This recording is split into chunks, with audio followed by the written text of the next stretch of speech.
conflict shows up in a lot of different places. The first is that it can be internal to us.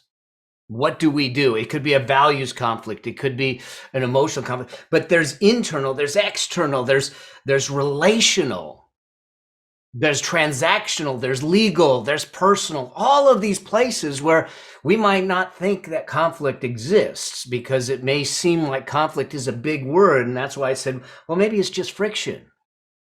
And how do we navigate that?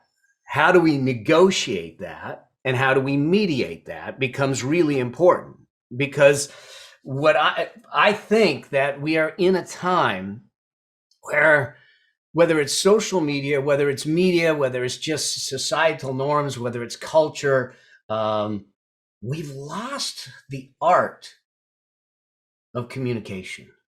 We've lost the art of humanization, I think. And it's through our ability to rise above that, to bring that art back, that we start to move society forward, to start move our family forward. We start to move our business forward, because at the root of all of it is people. And there isn't a problem, there isn't an issue, there isn't anything that can't be solved without communication. And I truly believe that down to my core. So whether you're dealing with a business negotiation, a breakup of a partnership, whether you're dealing with a relationship issue, whether you're dealing with a family issue, I've been dealing with some family issues of late. And all of this comes down to it. I've had the blessing, I might have even called it a curse, that my journey has allowed me to be in courtrooms to negotiate settlements, in boardrooms to negotiate transactions, to be in mediations to negotiate with team members. And so the framework and some of the things that I want to bring to you really revolve around some of those experiences, which will ultimately improve the richness in your life, improve your financial aspects. If we can remove the stress, we have the ability to just show up better. We have the ability to bring more value to the world. But I think there's 4 things that we need to cloak everything in first. And the first is this: anytime you feel friction or conflict, what is the attitude that you're going to bring to the conversation? And the attitude for me is that it needs to be an attitude of responsibility versus blame. And a lot of people will say, and I wrote about this in my book, about the whole idea of responsibility is feels like blame, but it's not. Responsibility isn't about blame. Responsibility is about, if we hyphenate the word, it's about your ability to respond. To sit back and say, I take this, I'm not pointing fingers at myself or anyone else, because look, we've learned really well how to beat ourselves up when things aren't going well and everything. And we're not going to do that. So that's the first part, is the attitude we need to come to any conversation with, is that I'm willing to accept responsibility and not force blame. Number 2, the second aspect of this is, what's the spirit that we're coming at it with? The spirit that we come to any conversation, if we truly want to move through conflict, the spirit has to be one of resolution versus righteousness. Because we can sit back and look, I've been married this year, I'll have been married 11 years. I got the better end of that deal, just so we're clear.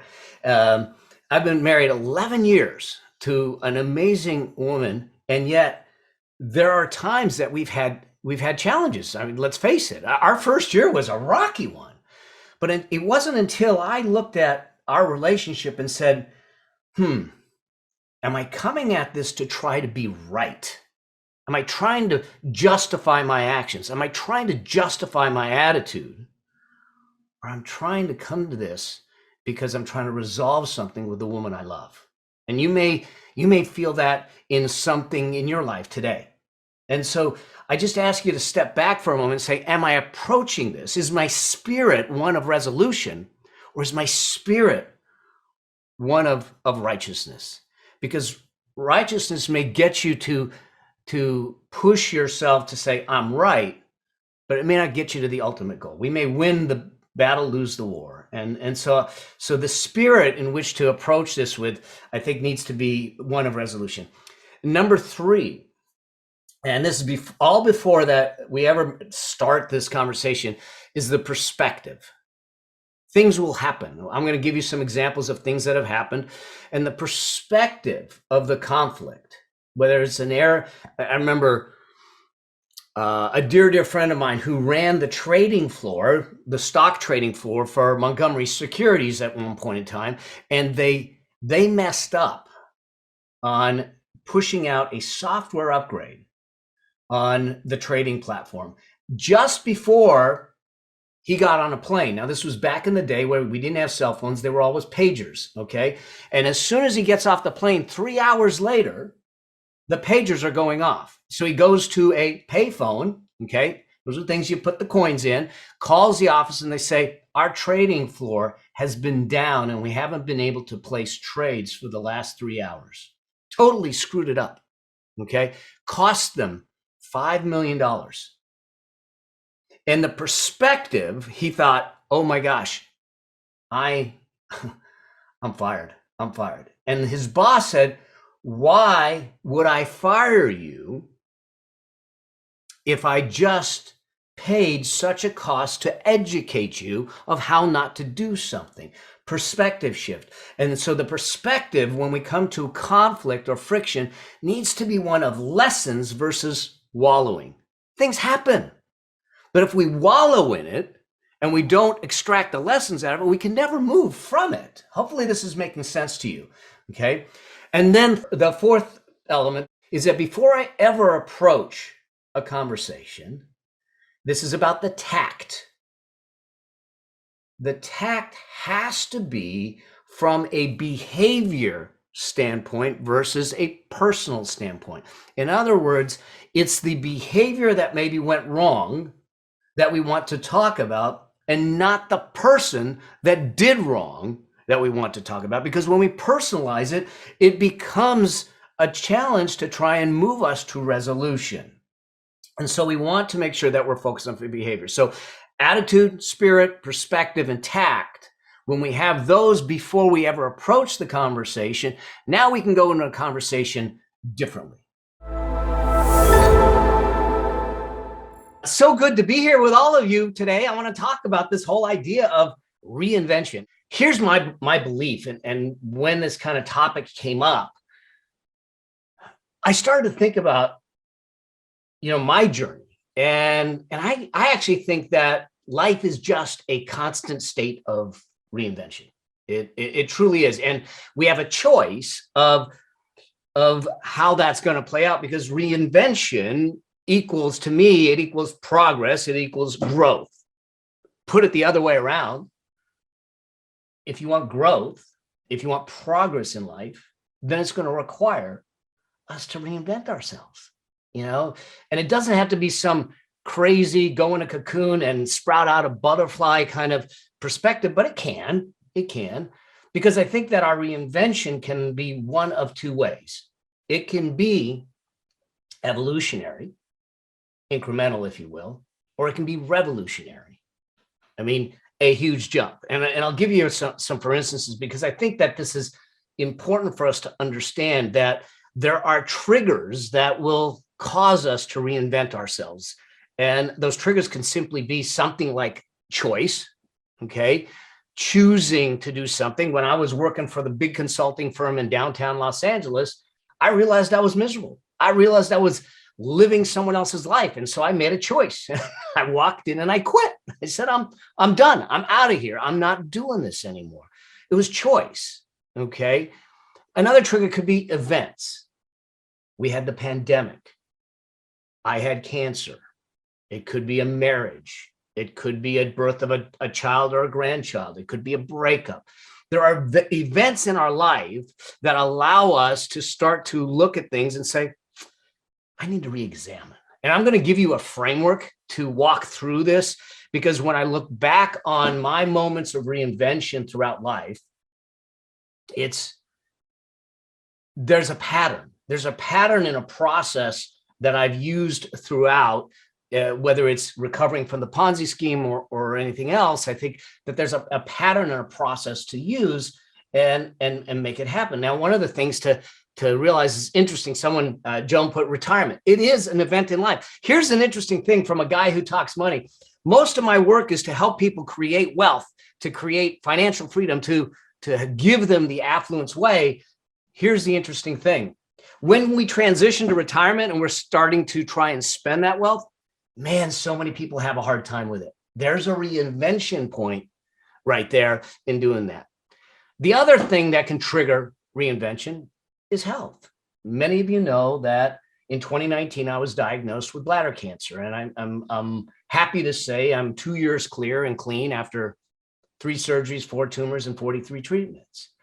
But I remember as I spiraled down into the despair, the darkness, the blame, the search for, why did I get cancer? No one in my family had cancer. I wasn't a drinker. I wasn't a smoker. I didn't have the risk factors. Why did this happen to me? What is it that happened to me? And many of us may be looking at our current circumstances and looking for a place to blame, and looking for a place to point the finger, to look for the why, if you will. And people a lot of times talk about that why.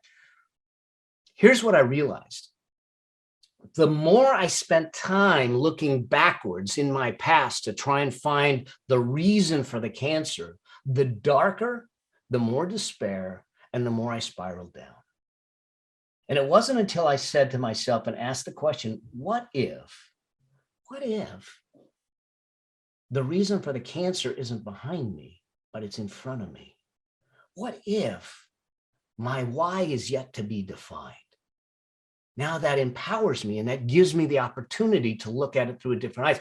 But in there was a moment of reinvention, a moment of examination, and a process where we need to intentionally integrate what we do. I think about this whole thing from this perspective.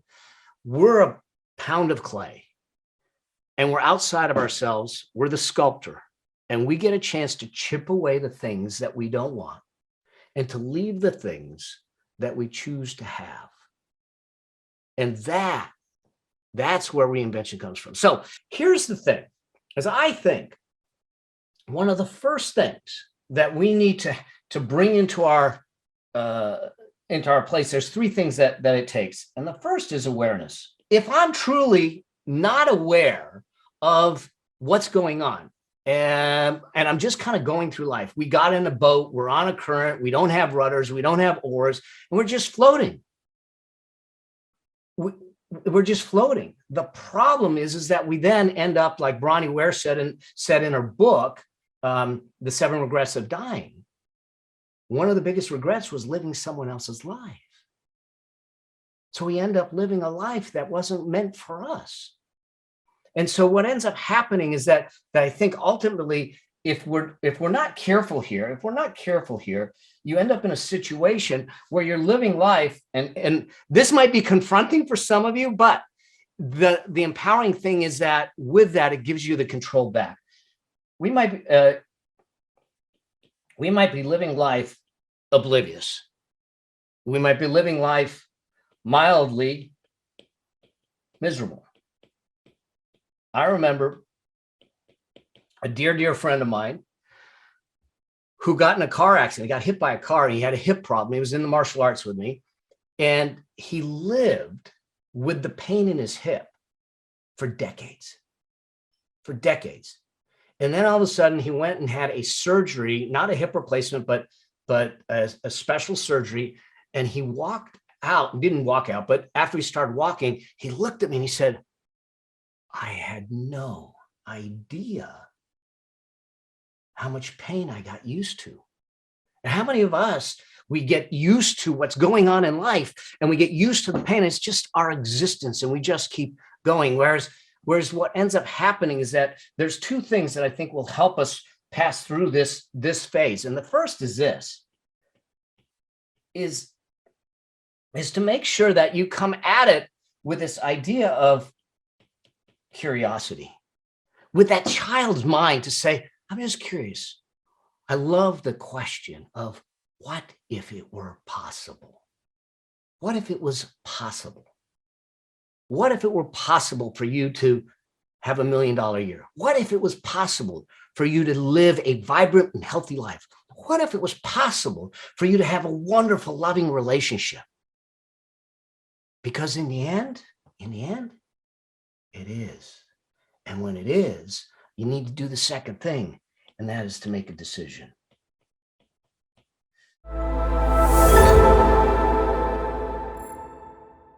So this is a really interesting session because the whole idea of purpose, it's a big question.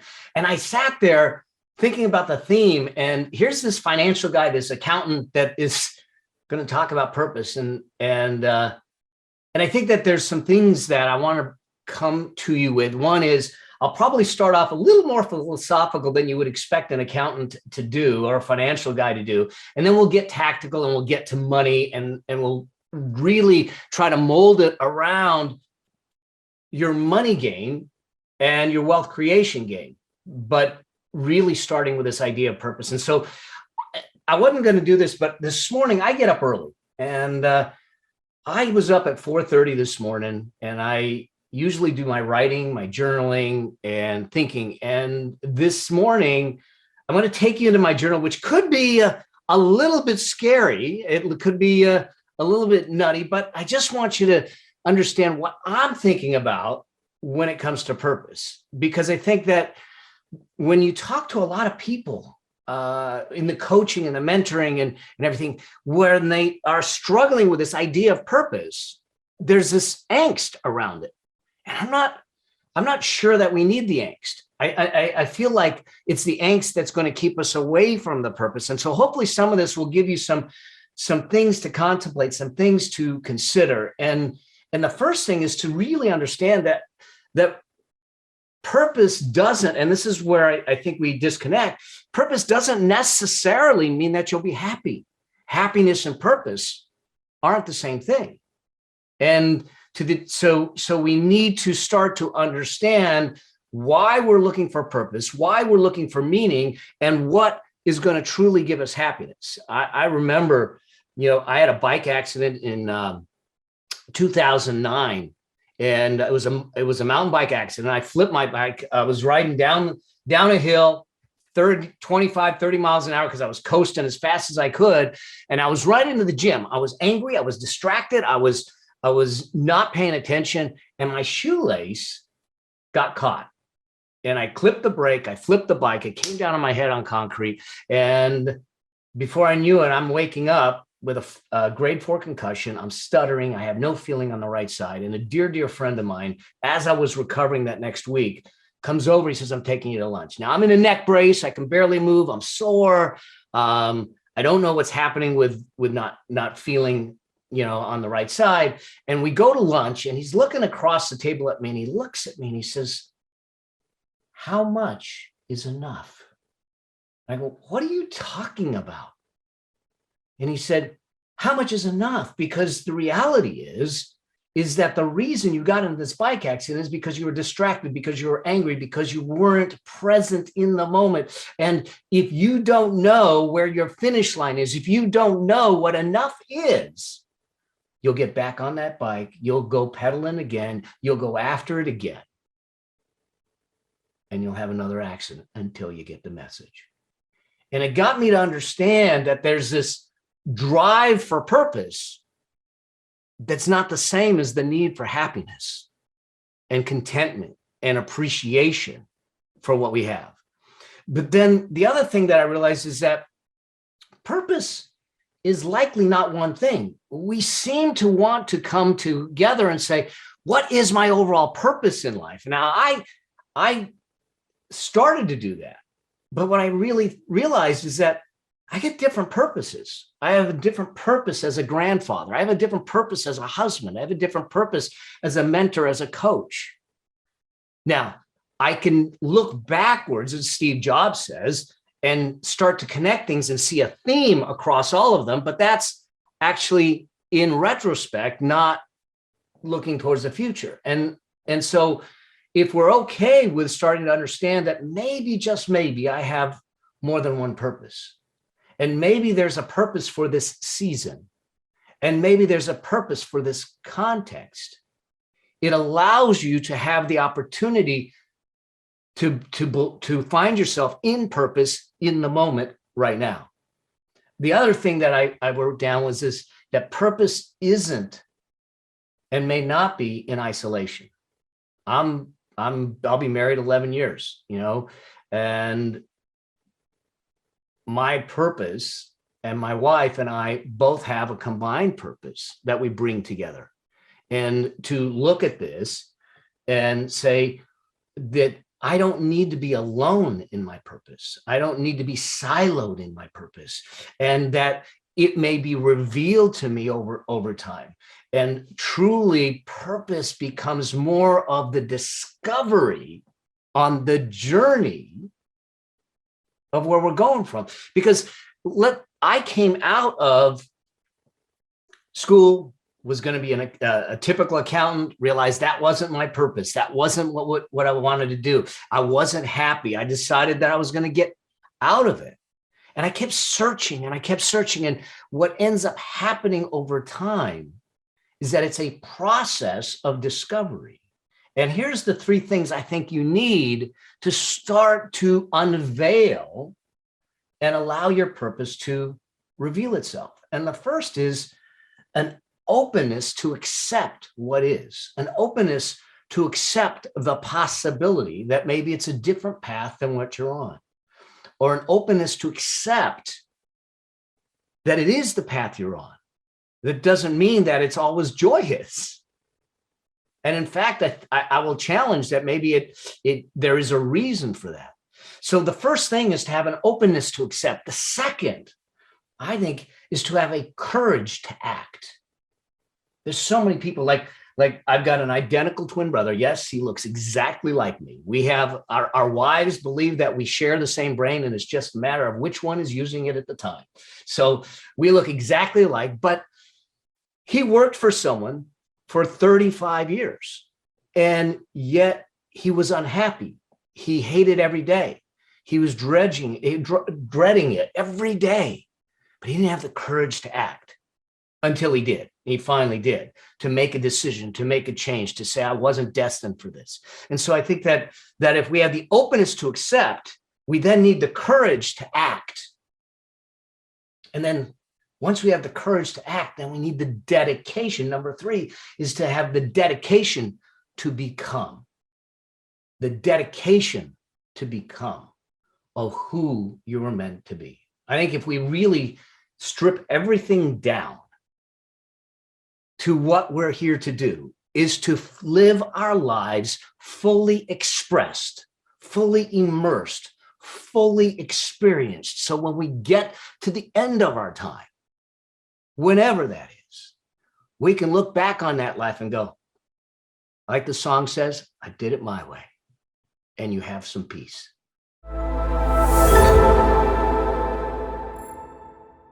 And I want to have a frank conversation around money. I want to talk about, how do you win the year financially this year? And I talk a lot about affluence, and I want to just lay the groundwork here real quickly.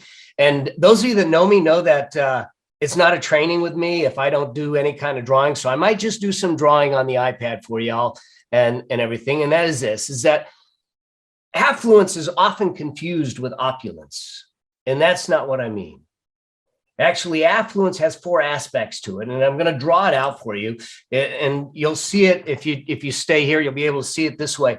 But there's four things that affluence have, an affluent life has. Now, it doesn't matter whether you're an entrepreneur, whether you're a student, whether you're a homemaker. It doesn't matter whether you're a corporate exec. This is the way I started to look at things, and you'll hear a little more about my story and how this came about. But the first aspect of an affluent life is that it's a meaningful life. And what do I mean by that? I mean that it's a life that gives you joy from the inside out. Gives you joy from the inside out. The challenge is that a lot of times we spend our life doing things that isn't giving us joy. And so what I want to do is make sure that, first off, that the things that you're doing are meaningful to you. The second aspect is that it's impactful. The first part, meaningful, is internal. Impactful is external. It's, how am I making a difference in the people and the lives that I serve, the differences that I make, the people that I get a chance to be around, okay? So it's impactful. Now, meaningful life is typically has to do with the plan that you put in place. Impactful life typically has to do with the vision you create, okay? Now, there's two other aspects to it. Now, the third aspect, and this is the only aspect that has to do with money, is that it needs to be a fruitful life. I got to pay the bills. I got to look, and I'm an accountant, so we're going to talk about that. And so I want to pay the bills. It's got to be fruitful. It's got to take care of my needs. It's got to take care of my desires. It's got to take care of my dreams. Okay. And that's about building what I call a money machine. We'll talk a bit more about that over this year and see what needs to be in place for that. And then the third aspect, and this becomes really important, I think, from the context of what we're looking at, is that it needs to be a peaceful life. I mean, if we look back of where we've been in the last 2 years and everything, is at really understanding, how do we live a meaningful life, an impactful life, a fruitful life, and a peaceful life? That to me is affluence. It has nothing to do with opulence. You can have affluence sitting in a tent in Montana or a yacht in Monaco. Okay, it doesn't matter what your definition of success is, or your definition is, as long as it's meaningful, impactful, fruitful, and peaceful. And so as we move forward, when we talk about affluence, I'm going to invite you to take that on. If that makes sense to you, let me know in the chat. Let me know that this is landing for you. Okay, so whether you have, and I want to be really clear on this, because the very first key is this: the money taboo is keeping you broke. The fact that we can't communicate, or that we choose not to communicate about money, is a problem. I was just reading a thing. It was a law that was just passed in Ohio, where now it's a requirement for all high school students to go through a financial literacy program.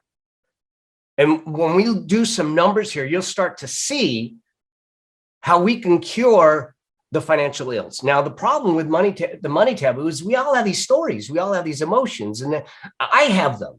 I've interviewed billionaires, millionaires, and on down to people that are just starting out.